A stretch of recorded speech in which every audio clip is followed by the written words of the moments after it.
Hi, I'm Kristin Davis, and I want to know, are you a Charlotte? Molly Rogers is back for part 2. Welcome back, Molly. Michael brought up the Dior, the huge dress that we brought back in and just like that. Was it Dior? Versace, the Mille Fleur. Yeah, the Mille Fleur. Yeah, Versace, yeah. Versace, got it. How did it happen? There was a big Vogue spread. I think it was called Alice in Wonderland. And there were dresses in that. And I believe that was one of them, that gown. And Pat was like, call this in for me. I want to see them. And actually call in all the gowns in that shoot. Wow. And I have fitting photos of Sarah Jessica on the dirty fitting room floor, pretending like she's asleep in each of those gowns. Wow. We need those pictures, Molly. The rejects are really some of the best outfits on all of you. Oh, the rejects. The things that didn't make it, yeah. reason, whatever. Oh. And you know, I have a picture way back for season 1, probably you'll remember, and you've got a tennis outfit on, and then you just played tennis in and just like that. I know, which is crazy, right? And also, I just watched the episode where I have a little fling with this Hasidic Jewish artist named Shmuel. What foreshadowing to Harry? Do you know that actor that played that guy? I vaguely remember there's some story, right? What is it? Yeah, I worked with him on a cop show one year. He's adorable. He's in The Joker. What's his name? Slices his neck. What? Yeah. He told me when he said, I want you to know, you worked on Sex and the City. And I said, yes. He said, I want you to know that I played the Hasidim. Wow. With Charlotte. And I said, you're kidding. And he was like, and guess what? It was my first acting job. Adorable. I love to hear that. Isn't that, he's such an incredible actor. Wow. I remember being very into that. I mean, I would not have said that at the time. I'm sure I was trying to hide it. But when I look back at it, I'm like, what's going on with me there? And I remember he was very present, you know, like in a way that a lot of the guys weren't. Especially in the beginning when no one knew what the show was, right? Like, I think for the guys, and I haven't talked about this that much, but the guys kind of had to play like a girlfriend part. They weren't really used to it. You need to get into that discussion. Don't I? Yeah. I don't know if I should have a guy on and try to talk to him about it. Is that weird, Molly? No, I think, they all were. It was role reversal. It really was. And it threw them. Sometimes they were just like deer in the headlights. You know what I'm saying? Yeah. And I have another episode. It hasn't come on yet, but I remember this. And I'm trying to get Nicole Holofcener to come on. She's not come on yet. I don't know why, but I'm gonna pursue her. Okay. Get her. But I think it was one that she directed. And I have a guy, and you know how Michael and Melfi and Darren would cast these like very good looking, like there was a type in the beginning. Do you know what I'm saying? And their they would type. Right, their type, exactly. And this guy comes in, very handsome guy, and I'm supposed to be, I don't know if I'm picking him up at a bar or flirting with him at a bar or if we're meeting at a bar, but we're at a bar and he's supposed to say to me, "You're so hot." So we're at this rehearsal and, people didn't know the show, right? It's first or second season, didn't really know the show. And numerous different actors who came in would say like, well, I'm not going to say these lines, am I? And we'd be like, yes, you are. We take this seriously. Like you are going to say those lines. So I'm sitting there and he's like, I'm not going to tell her she's hot. And I'm like, oh God.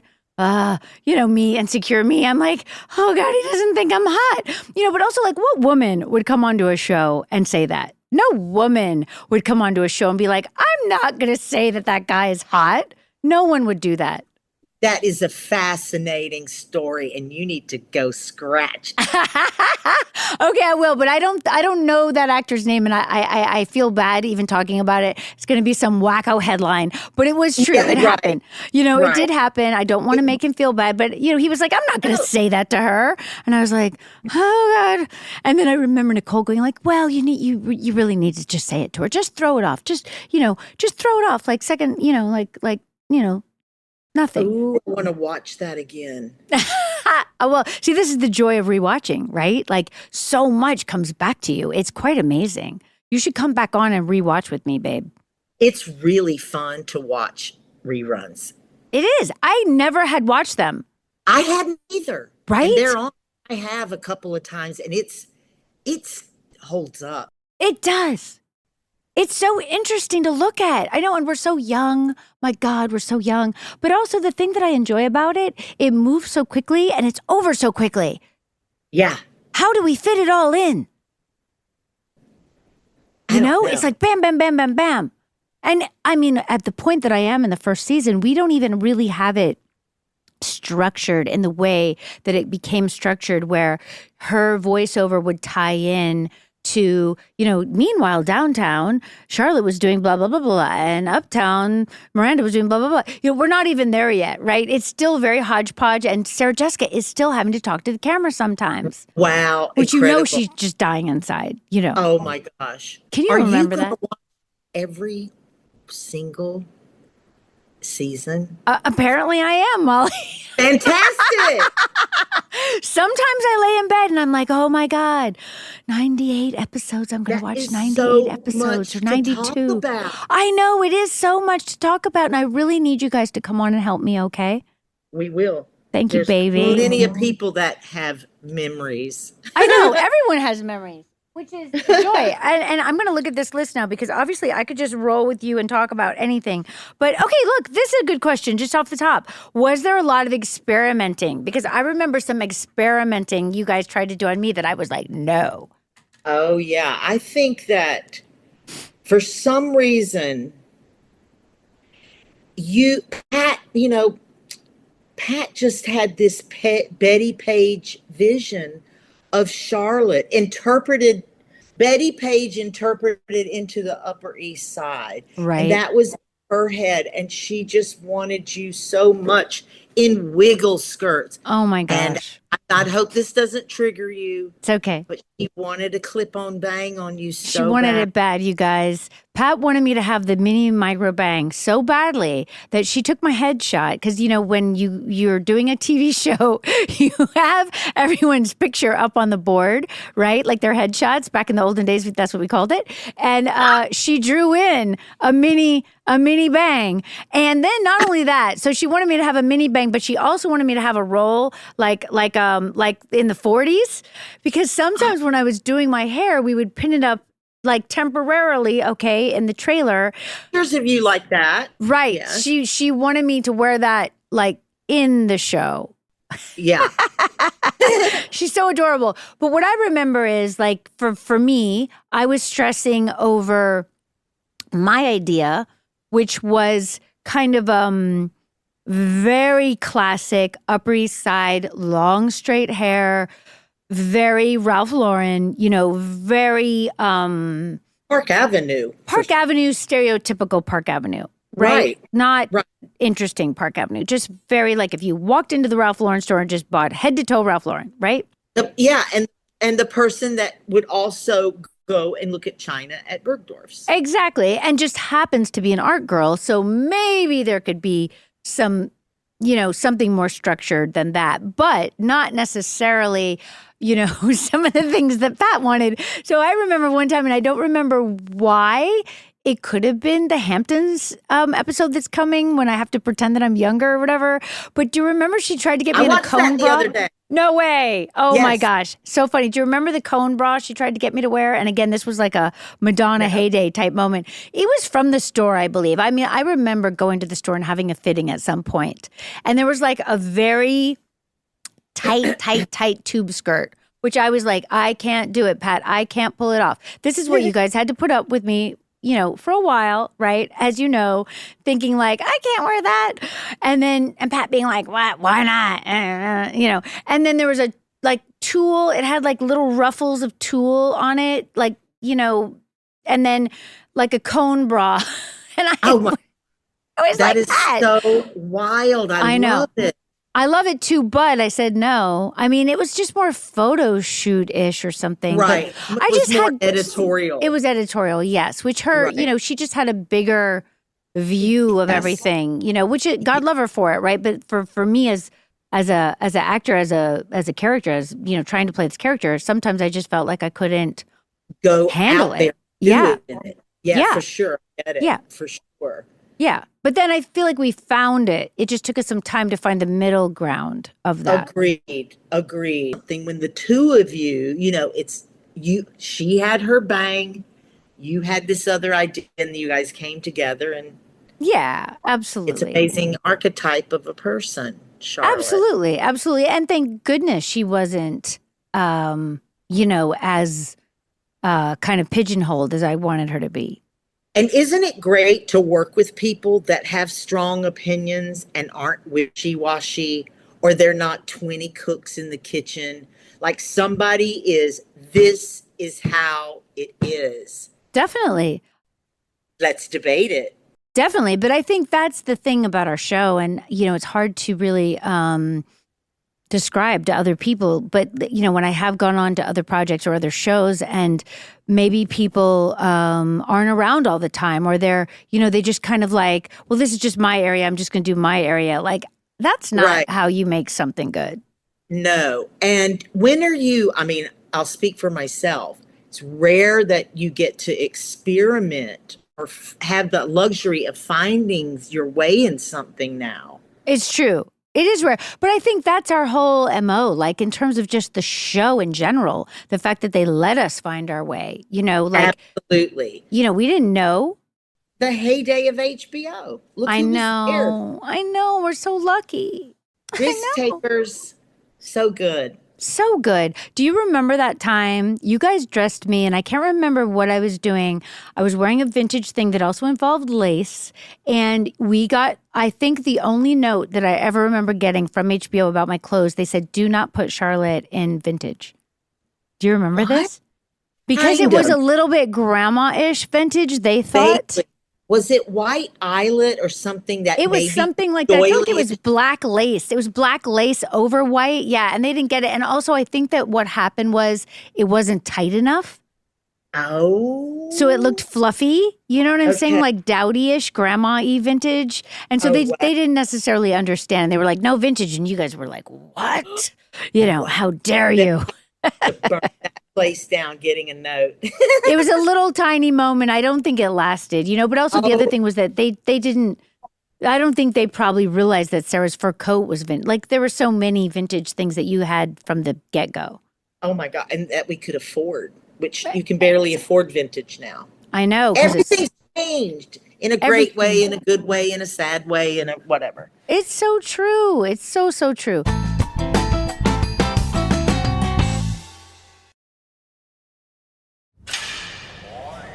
September 1979. Virginia's top prison band, Edge of Daybreak, is about to record their debut album, Behind Bars. In just 5 hours. Okay, we're rolling. 1, 2, 3, 4. I'm Jamie Petrus, music and culture writer. For the past 5 years, I've been talking to the band's 3 surviving members. They're out of prison now and in their 70s. Their past behind them. But they also have some unfinished business. The Edge of Daybreak, Eyes of Love, was supposed to have been followed up by another album.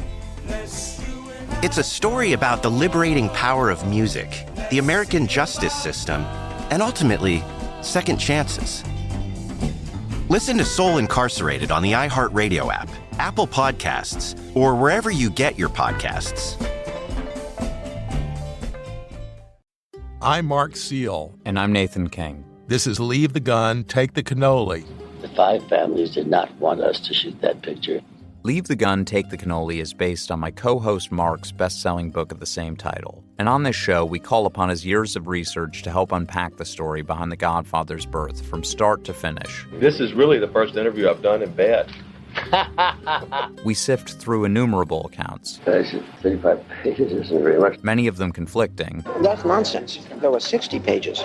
And try to get to the truth of what really happened. And they said, we're finished. This is over. The only's not going to work. You gotta get rid of those guys. It's a disaster. Leave the Gun, Take the Cannoli features new and archival interviews with Francis Ford Coppola, Robert Evans, James Caan, Talia Shire, and many others. Yes, that was a real horse's head. Listen and subscribe to Leave the Gun, Take the Cannoli on the iHeartRadio app, Apple Podcasts, or wherever you get your podcasts. Hey, y'all. I'm Maria Fernanda Diez. My podcast, When You're Invisible, is my love letter to the working class people and immigrants who shaped my life. I get to talk to a lot of people who form the backbone of our society, but who have never been interviewed before. Season 2 is all about community, organizing, and being underestimated. All the greatest changes have happened when a couple of people said, this sucks, let's do something about it. I can't have more than $2,000 in my bank account, or else I can't get disability benefits. They won't let you succeed. I know we get paid to serve you guys, but be respectful. We're made out of the same things: bone, body, blood. It's rare to have Black male teachers. Sometimes I am the lesson, and I'm also the testament. Listen to When You're Invisible as part of the My Cultura podcast network. Available on the iHeartRadio app, Apple Podcasts, or wherever you get your podcasts. Some people won't give you the real talk on drugs, but it's time we know the facts. Fentanyl is often laced into illicit drugs and used to make fake versions of prescription pills. You can't see it, taste it, or smell it. Suppliers mix fentanyl into their products because it's potent and cheap, and the dealer might not even know. Keep yourself and others safe by knowing the real deal on fentanyl. Get the facts. Go to realdealonfentanyl.com. This message is brought to you by the Ad Council. Who did you enjoy dressing the most, Molly? Now, that is, no one in their right mind is going to choose their favorite child. See, that's why I didn't ask her. But okay, so let's just go over a little bit vague notes for all of us. Do you know what I mean? Okay. Well, I have the receipts. I can look through photos and I can remember, some of the mind-numbing things. Fitting Cynthia Nixon when she was actually pregnant, right, and fitting her when she was show pregnant. Right. Those moments that, pregnancies on shows are really, really tough. Aren't they? And you remember the little things. I don't know what they do now, but I remember it. The thing that everybody just said you had to use was bird seed for the boobs. Which makes no sense. I don't really understand. That sound so dinosaur-y now? Yeah, why? Why would they say that? It's so interesting. Do you remember when Charlotte gets pregnant and we got the fake belly and I had a belly button and Michael Patrick was like, no, that's disgusting. That is one of my favorite Charlotte outfits with Big saying. The Dior. Yeah. The Dior was good. Someone just brought that up on an Instagram post the other day, and it was good. It was vintage Dior from their archives, I believe. Really? Wow. Yeah, because it wasn't current and it wasn't my size, because it had to be pregnant. And the thing that I remember about that, I think that was my first day on that's the first movie, right? The first movie. Yeah. Must be, right? And yes. You know how my ears, my allergy to certain metals, my ears had closed up. And I didn't realize it. So I'm in the hair and makeup trailer. I'm behind, of course, because it's our first day. And there's this massive crowd outside, and I'm so stressed about the crowd. And I'm thinking to myself, does Michael Patrick realize that he has my very first scene outside with, the pregnancy? Does he remember that? That this is happening? Yeah. And do you remember there were people there from the magazines with their tape recorders and writing notes? And Chris and I walk over there thinking that they're fans and they're asking us questions and we're like, oh God, we've got to leave. Nowhere to run. Exactly. Run. Someone help us. But I'm in the hair and makeup trailer. They're trying to get me ready. You know, they're like, they're ready for you. And you're stressing. And I realize I don't have my Van Cleef and Arpels earrings in. They're supposed to go with my outfit. And I have to re-pierce this ear myself. And blood drips onto the white vintage Dior silk. And I'm dying. Okay. Can I tell you, my ear is still messed up from that. My ear has never recovered. Oh my gosh, that was a true sacrifice. There was bloodshed. There was bloodshed onto the Dior, which of course I'm mortified. I'm like, oh my God, there's blood on the Dior. Do you see it in the scene or somebody got it? I don't think so. Oh, I'm sure you guys were on top of me. I'm sure I called you like, help me, I got blood on the Dior.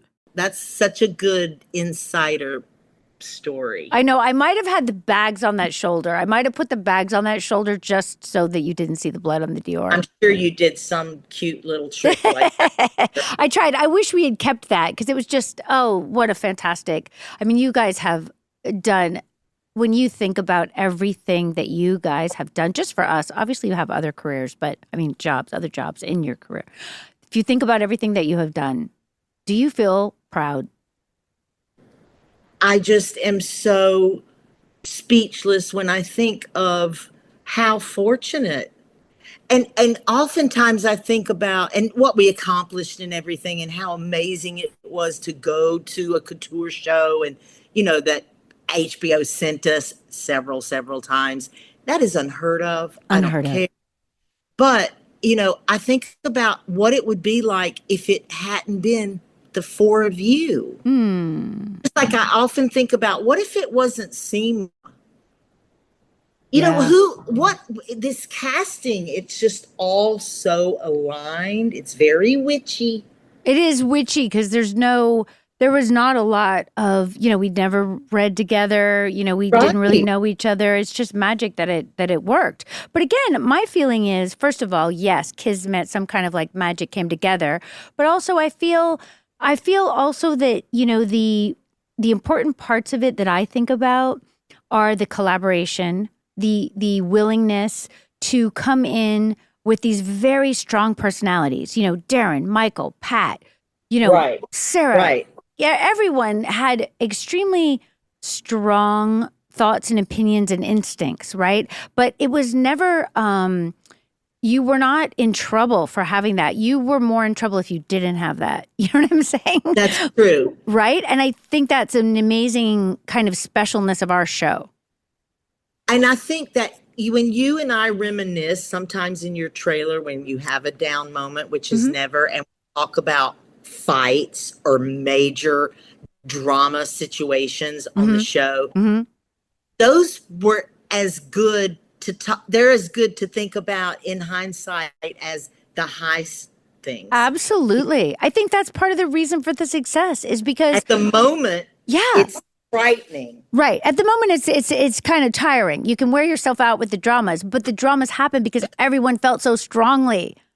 You know? Yes. Yeah. The passion of it. Like when you look back now, you're like, okay, that was horrible when I was getting screamed at in front of the crew. But now I find it fascinating. Let's dissect it and talk about it. Definitely. And I feel like also it's the thing of like, you know, everyone involved was so incredibly smart about their own area. Like I was just looking at the credits for this 106 and I thought about Jeremy Conway. Remember Jeremy? I do. Who went on to do the Olympics. The Olympics. I know, because he's brilliant. Like our show would not still exist and look like it does if Jeremy hadn't been our production designer. You know, he was just super brilliant and cared about all the little details and would come talk to me. I remember even back, I mean, you remember in the beginning, we had no producer credit whatsoever, but I remember everyone would include us. You know, with the exception occasionally of directors, which then we would have to go above their heads. But if they didn't understand that we were an integral part of the decision-making process.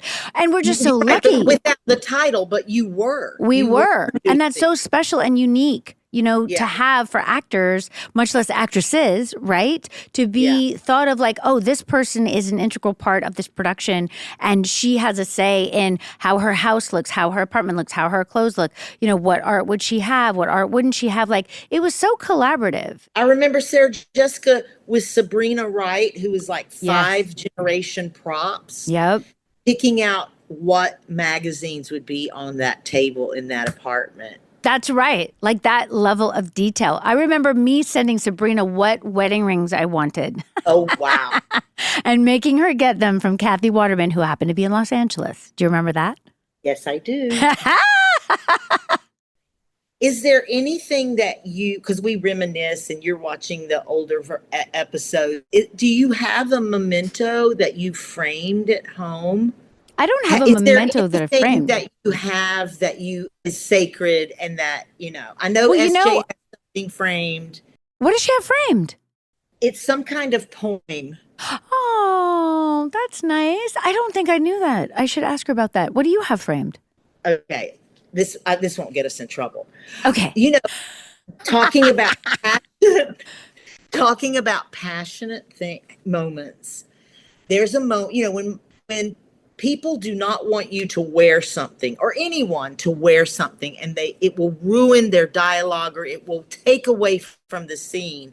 They can go wild in the office to try to tell you their point. This is why she should not wear this. Uh-huh. I have a torn picture of you guys.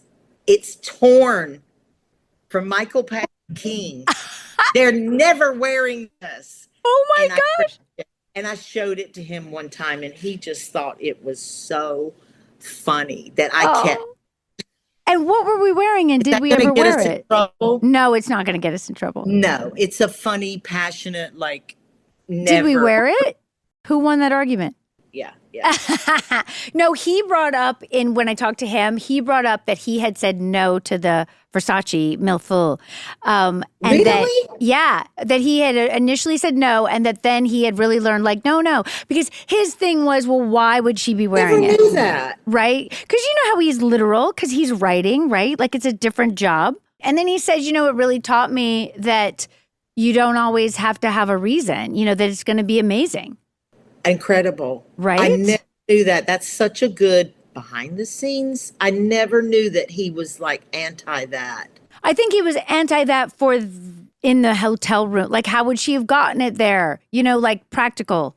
Right. He's very good. I remember Pat explaining why she borrowed it when she was there. Right. Because why is in her closet and where she keeps it.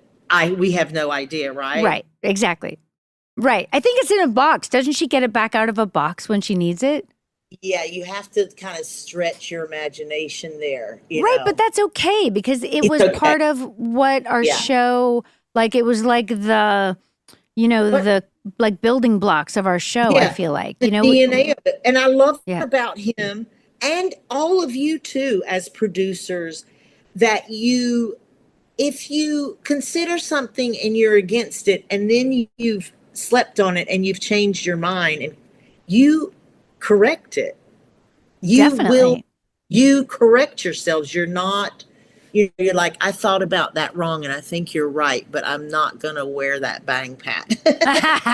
Well, I think some of that is from the history too, like in the beginning, because when I look back on these early episodes, to me, I seem like a floppy puppy or like a little child or something. Like I look so young and I seem so out of my element almost, the rest of them seem so sophisticated and I feel like I'm but I just remember that and I'm also wearing weird clothes. I think I went shopping, you know what I'm saying? I don't know. This is before your clothes are weird. I see them. Right?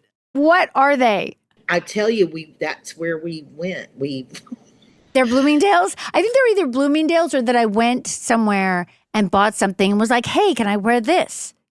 Which I think is why Darren then took me to dinner to say, listen, you have to let Pat dress you because she can dress you better than you can. And I was like, okay, I'm sure she can. I just need to understand what we're doing and that I can do it. I needed so much confidence like built up in me that I could actually wear the things that I perceived as being what people in Vogue wore.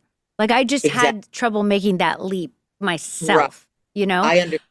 So it took some time, and it took some time for Pat and I to find our way to each other in terms of like, you know, she was trying to accentuate the part of my body that I've been trying to hide, which was my hips and my butt. But at the same time, she sometimes would, you know, kind of slightly criticize them. So it was very confusing to me, as you know, because you were there.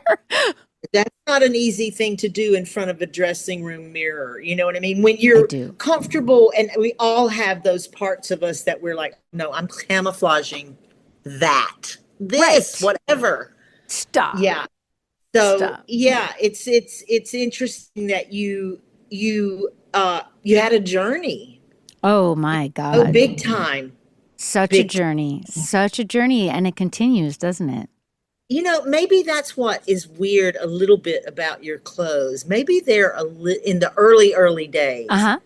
They've got that little touch of West Coast, you know, like definitely you needed to be sophisticated. You were in Manhattan. Definitely. And I mean, I just see that there's some kind of lack of clarity. And also, I think also what you're reminding me of is that we didn't have the budget. We didn't have the ability to borrow. So, you know, we haven't gotten there yet, but also I don't even know what I would have wanted. Like the first time that I remember feeling great, and I don't know what episode this is when I was wearing this black dress with the, you know, it's got like panels down it. Oh, you know what else I love? And I also don't know if this is first or second season. Do you remember that time at the gallery where Willie's there and all of us are there, and Pat convinced me to have a high pony with a hairpiece, so it's really long ponytail, and she put me in diamond hoop earrings, which literally I never wear. Oh, I want to see this so bad. And I feel like I might have a turtleneck, kind of a sheath on, you know, like some kind of pretty sophisticated thing for me, for Charlotte. That sounds very gallery. It was very gallery, and I feel like I might even have a red lip on. All kind of shocking elements, right?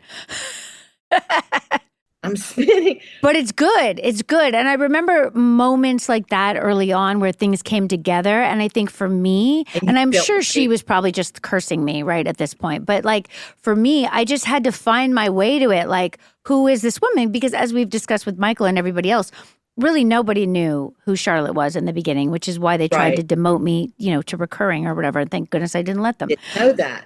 Oh, baby, you got to listen to the podcast. No, I will. I've been catching snaps and snippets because I love these stories. I know, because no one knows all the stories. That's the fun. That's the fun and part. And because you haven't seen them in such a while is also a great thing. Oh, yeah. Oh, I haven't seen them in 20-something, 25 years. Because for me, like if they were on E, which was the first time they got syndicated, I feel like, you know, it was like, first of all, it was toned down because they'd edited so much out. And second of all, it was living in the past. And I felt like, well, I don't want to live in the past. I want to live now. Because partly we were still doing the show and we were doing the movies and, you know, doing other things, obviously. And now, because it is so incredibly long ago, it's amazing to watch it. But it is a little bit like therapy, I have to say. Like, it is a little bit like, wow, like I need to really think about my own journey. Right. Like that is a lot of chronicling, you know, of a journey for sure. But I love it. And I love that we can all be on record together about our experience. Yeah.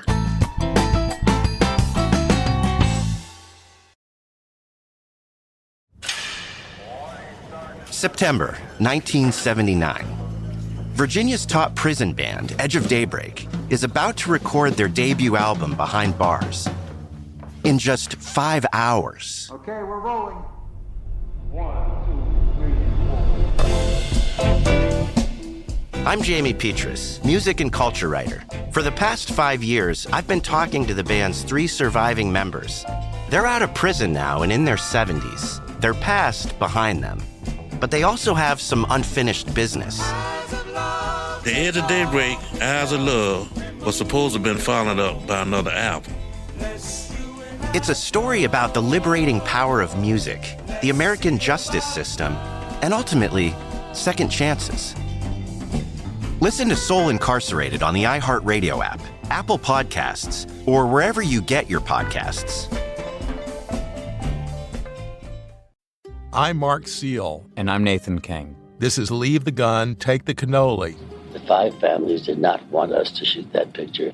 Leave the Gun, Take the Cannoli is based on my co-host Mark's best-selling book of the same title. And on this show, we call upon his years of research to help unpack the story behind the Godfather's birth from start to finish. This is really the first interview I've done in bed.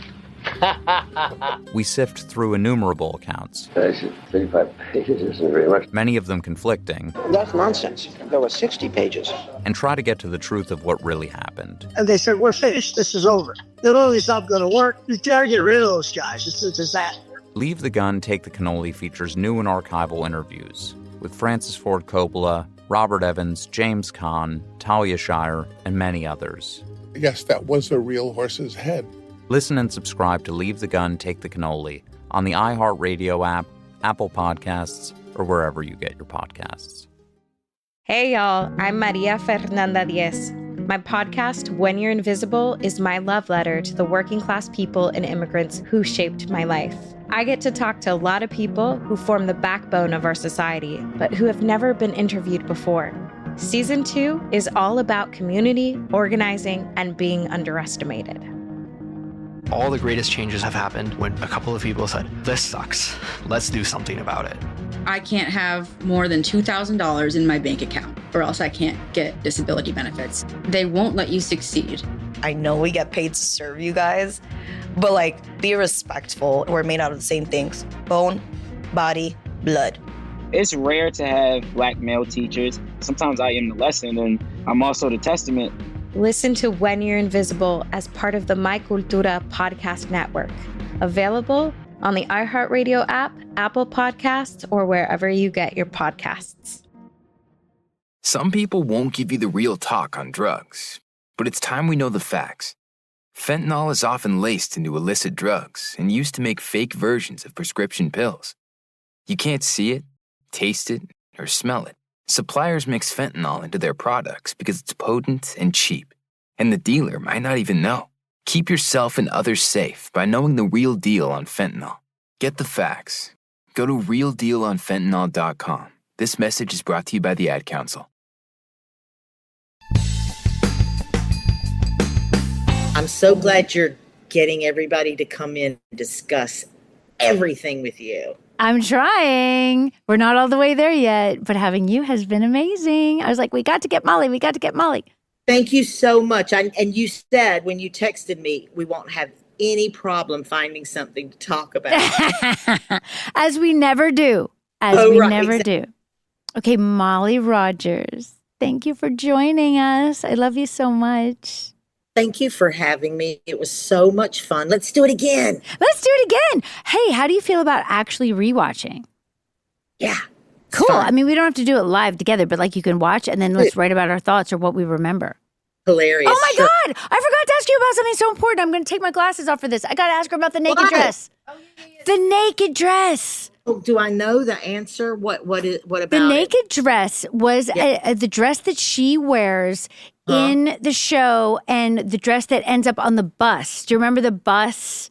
Is this the billboard that is on the bus and that someone draws graffiti of a personal part? And yes. And it's in the she's wearing the tutu when she sees the bus, obviously in the opening credits, but in the show, it's a story point. She's doing a photo shoot for her column, and she's wearing this DKNY and or Donna Karen proper. I'm not sure which. It's a nude colored dress. It's very 90s, and she shows that we're all there for moral support because it's her first date with Big. And she comes out, and I'm like, oh, like you can tell Charlotte's like somewhat mortified that this is what she's wearing, and Miranda says, it's tits on toast. Which is really funny. And she's like, is it too much? And Samantha's like, it's fabulous, darling. And then she wears it and she walks out and sees Big on the street with the fur coat. And he goes, interesting dress. And she goes, meaning? And he says, interesting dress. And I'm just like, what a jerk. Like, sometimes I look back on Big and I'm like, wow. Yeah. He's kind of a jerk. Yeah. You know? But some lines. I mean, right? Gosh. Then they get in the car and they make out because it's like this naked dress. And I guess she felt like, what interesting dress is a compliment or whatever. I don't know. But do you remember this dress? I do. And I want to remind you, and you'll go, oh, yeah, that's right. First of all, it's in her storage because I touched it last year. No way. It's in tissue. And I was like, what? Wow. It has plastic string, not like a plastic, like a whatever plastic bra strap where you're trying to hide, that it's a little fishing wire strap. What? Wow. Now, here is the original continuity photo. You remember when we did Polaroids and yes, and wrote it all by hand? Oh my God. Will you send that to me? I will. It says dress, and Pat describes it naked. G-string, beige Cosabella. Oh, yeah, that's all we wore. Manolo beige actor's own, AO. Purse, snakeskin blonde actor's own. Coat, vintage fur, earrings, studs. Wow. Adorable. And somebody took a picture of her on set. Yeah. I guess they had dinner. They went on I don't know. Yeah, no, they have a whole, she's in the apartment with us, then she goes out onto the street, then they're in the cab, then that dress looks like this. It's this big. It's like a notepad. I mean, it is interestingly naked in terms of what's going on up top. I hadn't really remembered all of it. I was like, wow, it's quite something. It's bold. It's in storage. It's in tissue. Yeah. That's amazing. I cannot wait till she has the retrospective show in the future. It's going to be quite something. I've got a lot of great pictures she can have of you for that show for sure. Really? I do. Yes. Send them to me. Send them. Take pictures of the pictures and send them to me. I might send you the most shocking one I have in a fitting. And you will not believe what you actually tried on. You'll lay down, take a Alka-Seltzer. Yeah. I need to see it. One of my favorite, I have a stack of photos myself of when we're trying to find the Vera Wang wedding dress for the Kyle wedding, the Trey wedding.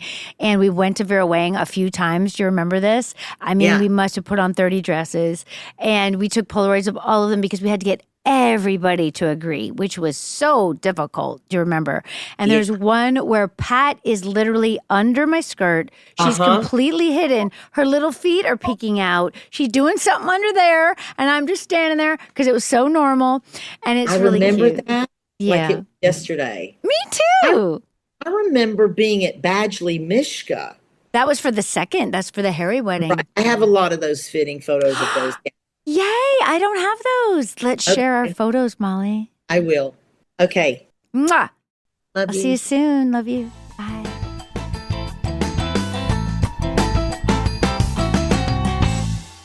I'm Mark Seal. And I'm Nathan King. This is Leave the Gun, Take the Cannoli. The 5 families did not want us to shoot that picture. This podcast is based on my co-host Mark Seal's best-selling book of the same title. Leave the Gun, Take the Cannoli features new and archival interviews with Francis Ford Coppola, Robert Evans, James Caan, Talia Shire, and many others. Yes, that was a real horse's head. Listen and subscribe to Leave the Gun, Take the Cannoli on the iHeartRadio app, Apple Podcasts, or wherever you get your podcasts. 45 years ago, a Virginia soul band called The Edge of Daybreak recorded their debut album, Behind Bars. Record collectors consider it a masterpiece. The band's surviving members are long out of prison, but they say they have some unfinished business. The Edge of Daybreak, Eyes of Love, was supposed to have been followed up by another album. Listen to Soul Incarcerated on the iHeartRadio app, Apple Podcasts, or wherever you get your podcasts. I'm Emi Olea, host of the podcast Crumbs. For years, I had to rely on other people to tell me my story. And what I heard wasn't good. You really last night. It felt like I lived most of my life in a blackout. I was trapped in addiction. You had to grab the lamp and smashed it against the walls. And then I decided I wanted to tell my own story. Listen to Crumbs on the iHeartRadio app, Apple Podcasts, or wherever you get your podcasts. Hey y'all, I'm Maria Fernanda Diaz. When You're Invisible is my love letter to the working class people and immigrants who shaped me. Season 2 shares stories about community and being underestimated. All the greatest changes have happened when a couple of people said, this sucks. Let's do something about it. We get paid to serve you, but we're made out of the same things. It's rare to have Black male teachers. Sometimes I am the testament. Listen to When You're Invisible on the iHeartRadio app, Apple Podcasts, or wherever you get your podcasts.